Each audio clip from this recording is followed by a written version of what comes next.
नमस्कार दोस्तों, आप सभी का एक बार फिर से बहुत बहुत स्वागत है आपके अपने YouTube चैनल न्यूज ओरिजिन पर। इस समय की दोस्तों तमाम बेहद बड़ी खबरें, मुख्य समाचार सामने निकल के आ रहे हैं दोस्तों, जहां पर चलेंगे एक एक करके तमाम बड़ी खबरें आगे इसी वीडियो में जानेंगे। लेकिन उससे पहले दोस्तों, अगर आप लोग हमारे YouTube चैनल पर नए हैं तो चैनल को अभी सब्सक्राइब करके बेल के आइकन को जरूर दबा दीजिए दोस्तों, और वीडियो पसंद आए तो लाइक करना बिल्कुल भी मत भूलिएगा। दरअसल दोस्तों पहली बड़ी खबर सामने निकल के आ रही है, जान लेते हैं। बॉम्बे हाई कोर्ट ने तबलीगी जमातियों पर आदेश दिया था कि सभी तबलीगी जमाती निर्दोष हैं, उन्होंने देश भर में कोरोना को नहीं फैलाया। लेकिन गृह मंत्री अमित शाह इस बात को मानने को ही तैयार नहीं हैं। तबलीगी जमात कार्यक्रम के कारण कई लोगों में फैला कोरोना वायरस, ये यहाँ पर कहना है गृह मंत्रालय का। देश में बढ़ते कोरोना वायरस के कहर के बीच गृह मंत्रालय ने तबलीगी जमात के कार्यक्रम के बारे में एक बयान जारी किया है। गृह मंत्रालय ने राज्यसभा में हुई बहस के दौरान कहा कि तबलीगी जमात के आयोजन से देश में कई लोगों तक कोरोना वायरस फैला। केंद्रीय गृह मंत्रालय ने कहा है कि मार्च में दिल्ली के निजामुद्दीन क्षेत्र में तबलीगी जमात के कार्यक्रम में एकत्र होने से कोरोना वायरस संक्रमण कई व्यक्तियों में फैल गया। तो यहाँ पर दोस्तों आप लोग देख सकते हैं कि गृह मंत्री अमित शाह बॉम्बे हाई कोर्ट के आदेश को भी मानने से साफ तौर पर इनकार कर रहे हैं, क्योंकि बॉम्बे हाई कोर्ट ने सीधे सीधे शब्दों में कहा था कि तबलीगी जमातियों को बलि का बकरा बनाया गया और इसमें सीधे तौर पर मीडिया ही दोषी है। और इस दौरान बॉम्बे हाई कोर्ट ने मोदी सरकार को भी निशाने पर लिया था और सभी तबलीगी जमातियों के खिलाफ जितनी भी FIR थी सभी को रद्द कर दिया था और उनको निर्दोष माना था। लेकिन अमित शाह बॉम्बे हाई कोर्ट के आदेश को मानने से साफ इनकार कर रहे हैं, ये यहाँ पर कहना है गृह मंत्रालय का। इसके साथ ही दोस्तों एक और बड़ी अपडेट आप लोगों को बताते चलें। राहुल गांधी का केंद्र की मोदी सरकार पर निशाना, कहा देश कितने और एक्ट ऑफ मोदी झेलेगा। आप लोगों को दोस्तों बताते चलें, कांग्रेस के नेता राहुल गांधी ने मोदी सरकार पर जोरदार हमला बोला है। उन्होंने केंद्रीय स्वास्थ्य मंत्री डॉक्टर हर्षवर्धन के उस बयान पर हमला बोला है जिसमें उन्होंने कहा था कि कोरोना से निपटने में पीएम मोदी के काम की सबको तारीफ करनी चाहिए। अब उनके इस बयान पर पलटवार करते हुए राहुल गांधी ने कहा है कि देश कितने और एक्ट ऑफ मोदी झेलेगा। दरअसल दोस्तों राहुल गांधी ने ट्वीट किया, मोदी सरकार का अंधा अहंकार देश की बदहाली के लिए कभी भगवान तो कभी जनता को दोषी ठहराता है, लेकिन खुद के कुशासन और गलत नीतियों को नहीं। देश कितने और एक्ट ऑफ मोदी झेलेगा, ये यहाँ पर राहुल गांधी ने जोरदार हमला बोला है और कहा है कि मोदी सरकार के अहंकार ने देश को पूरी तरीके से बर्बाद करके रख दिया है।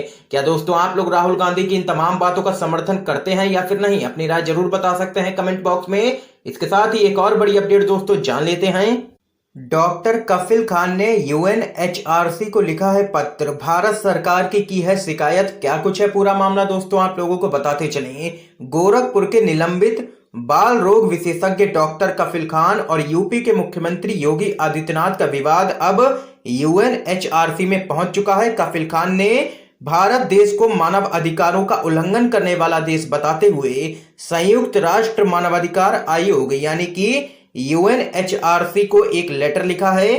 कफिल खान ने संयुक्त राष्ट्र मानवाधिकार आयोग को भारत में असहमति की आवाज को दबाने के लिए और मानव अधिकारों के उल्लंघन के लिए NSA और UPA जैसे सख्त कानूनों का दुरुपयोग किया जा रहा है, यह कहा है। इस बीच एक और बड़ी खबर दोस्तों आप लोगों को बताते चलें।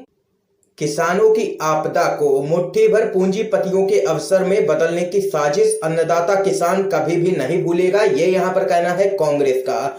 आप लोगों को दोस्तों बताते चले, मोदी सरकार ने 3 काले कानूनों के माध्यम से किसान, खेत मजदूर, छोटे दुकानदार, मंडी मजदूर व कर्मचारियों की आजीविका पर एक क्रूर हमला बोला है। यह किसान, खेत और खलिहान के खिलाफ एक घिनौना षड्यंत्र है। केंद्रीय भाजपा सरकार ने 3 काले कानूनों के माध्यम से देश की हरित क्रांति को हराने की साजिश कर रही है। देश के अन्नदाता व भाग्य विधाता किसान तथा खेत मजदूर की मेहनत को चंद पूंजीपतियों के हाथों गिरवी रखने का षड्यंत्र किया जा रहा है, यह कहना है कांग्रेस पार्टी का, जिसने संसद के अंदर और बाहर इन कानून के विरोध का ऐलान किया है। कांग्रेस ने केंद्र की मोदी सरकार से इस मुद्दे पर कई सवाल और मुद्दे उठाते हुए सफाई मांगी है। कांग्रेस ने कहा है कि आज देश भर में 62 करोड़ किसान मजदूर व 250 से अधिक किसान संगठन इन काले कानूनों के खिलाफ आवाज उठा रहे हैं, पर प्रधानमंत्री नरेंद्र मोदी और उनकी सरकार सारी आपत्तियों को दरकिनार कर देश को लगातार बरगला रही है। अन्नदाता किसान की बात सुनना तो दूर, संसद में उनके नुमाइंदों की आवाज को भी दबाया जा रहा है और सड़कों पर किसान मजदूरों को लाठियों से पिटवाया जा रहा है।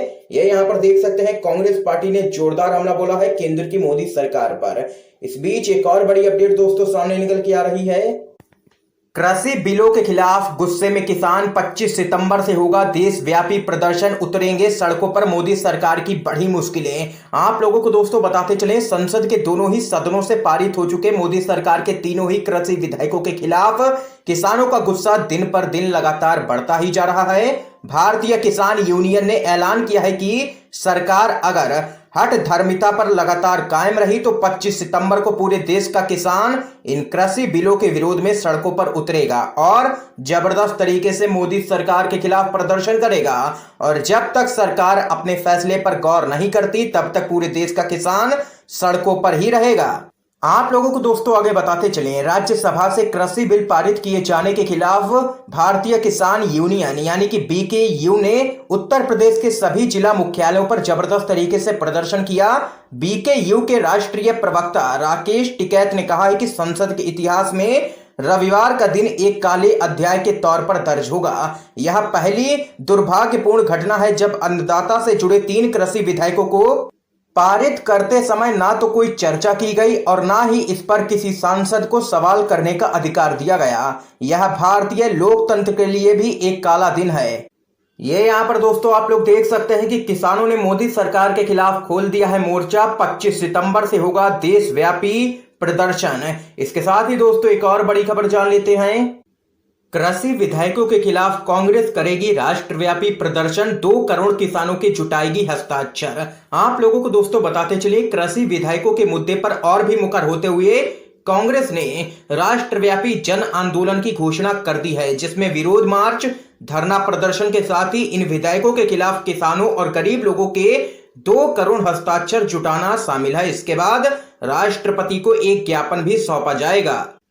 इसके साथ ही दोस्तों एक और बड़ी खबर सामने निकल के आ रही है। मोदी सरकार के पास प्रवासी मजदूरों की मौत व किसानों की आत्महत्या के आंकड़े नहीं हैं। आप लोगों को दोस्तों बताते चले, केंद्र की नरेंद्र मोदी सरकार ने संसद के दोनों ही सदन से कृषि संबंधी 2 विधेयकों को पास कर लिया है। दोनों विधेयक के पास होते ही अब विपक्ष के साथ ही देश भर के किसान सरकार के इस फैसले का विरोध कर रहे हैं और सड़कों पर लगातार जबरदस्त तरीके से विरोध जता रहे हैं। किसानों का कहना है कि सरकार धीरे धीरे एमएसपी व्यवस्था को समाप्त करने के लिए यह कदम उठा रही है। तो यहाँ पर दोस्तों आज की ये तमाम बेहद बड़ी खबरें सामने निकल के आई हैं जो हमने आप लोगों तक दोस्तों पहुंचाई हैं। वीडियो पसंद आया हो तो इस वीडियो को लाइक करके ज्यादा से ज्यादा शेयर कीजिएगा, अपने सभी दोस्तों तक इन खबरों को जरूर पहुंचाइएगा और चैनल को सब्सक्राइब करके बेल के आइकन को जरूर दबा दीजिए। दोस्तों आप सभी का बहुत बहुत धन्यवाद।